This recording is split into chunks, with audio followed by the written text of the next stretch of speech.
Tacos and pasta collide in this easy, cheesy, one-pot Instant Pot meal.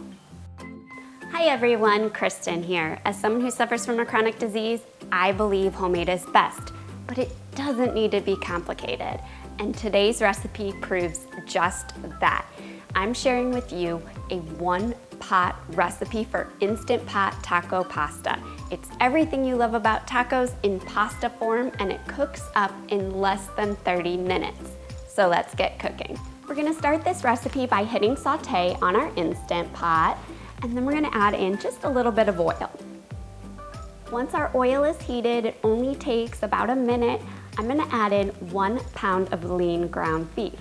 Now you could use ground chicken, ground turkey, or you could skip the meat altogether and make this with beans instead, which is great, especially right now with grocery prices so high. We're gonna saute our beef up until it's nice and brown, and we're just gonna break it up into small bite-sized bits as it sautés.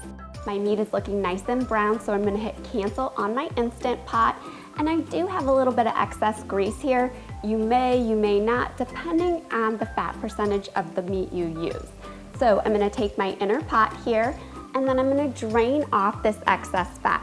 Now remember, you wanna pour your excess grease into either an old can or a heat-safe jar, not down your kitchen sink. That way you don't end up with any clogged sinks. I'm gonna return my inner pot back to my Instant Pot. And then you know the drill. Anytime we use the saute function, we must deglaze our pan to prevent a burn notice. To do this, I'm adding in 2 cups of low sodium beef broth. You could certainly use vegetable broth or chicken broth if that's what you have on hand. And then we're just gonna use our spoon here or spatula of some sort and scrape up any brown bits on the bottom of your inner pot there. That'll prevent that burn notice. That looks good. Along with the beef broth, I'm adding in 2 cups of water and 2 tablespoons of homemade taco seasoning.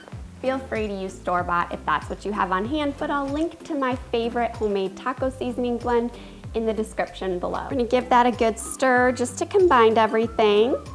Already smells like tacos in here. Now for the noodles. I'm adding 16 ounces of elbow noodles right to my inner pot. You could use regular or whole wheat. And then you just want to use your spoon to just kind of submerge all the noodles into the broth. That way none of them dry out when they cook. And now to add some flavor to our taco pasta. I am adding in 1 cup of jarred salsa. This is jarred salsa, not fresh salsa.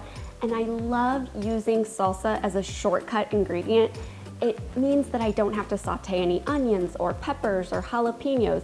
Everything is in the salsa, and it makes for effortless weeknight cooking. I'm also adding in 8 ounces of low sodium canned tomato sauce as well. Now we don't want to stir our tomato products into our noodles, as sometimes tomato products can cause a burn notice, especially if we're cooking pasta at the same time. So we just want to let our tomato products sit right on top of the noodles, pop our lid on our Instant Pot, make sure our vent knob is pointed to the sealed position, and then to set cooking time, we're only gonna cook for 3 minutes on high pressure. To do this, you wanna hit manual or pressure cook and use the plus or minus buttons to adjust until it reads 3. Once the cooking time has elapsed, you wanna let pressure release naturally for 5 minutes, exactly 5 minutes.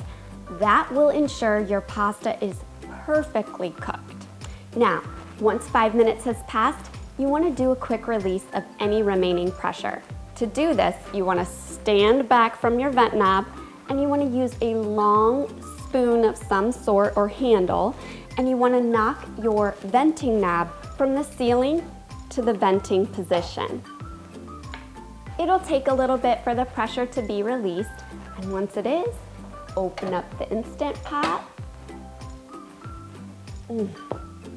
Smells so good, but we're not done yet. We're gonna add some cheesy, creamy goodness by adding in 2 cups of shredded cheddar cheese. You could use your favorite Mexican cheese blend if that's what you have on hand, and 1 cup of sour cream. We're gonna stir the cheese and the sour cream into our pasta, and it's just going to make this dish so cheesy and so creamy and irresistibly good. At this time, you could also add in some canned corn or defrosted frozen corn kernels, some drained cooked pinto beans or black beans. Both of them make a great addition, especially if you didn't add meat to start with.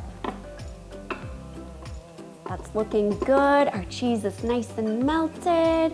I'm gonna dish that out.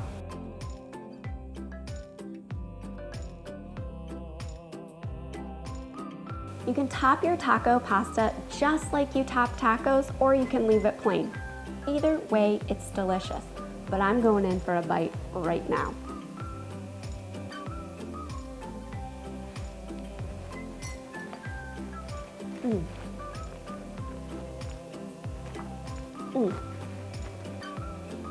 The pasta is cooked perfectly. It's not mushy, it's not hard, and it's flavored, well, just like tacos. And who doesn't love tacos? I'm telling you, you guys are gonna love this. It is such an easy recipe, and it's super versatile too, as you can use meat or beans, whatever you like. Your family's gonna love this. And if you're looking for more one-pot pasta recipes, be sure to catch my next recipe where I share with you how to make Instant Pot ziti. Until then, happy cooking.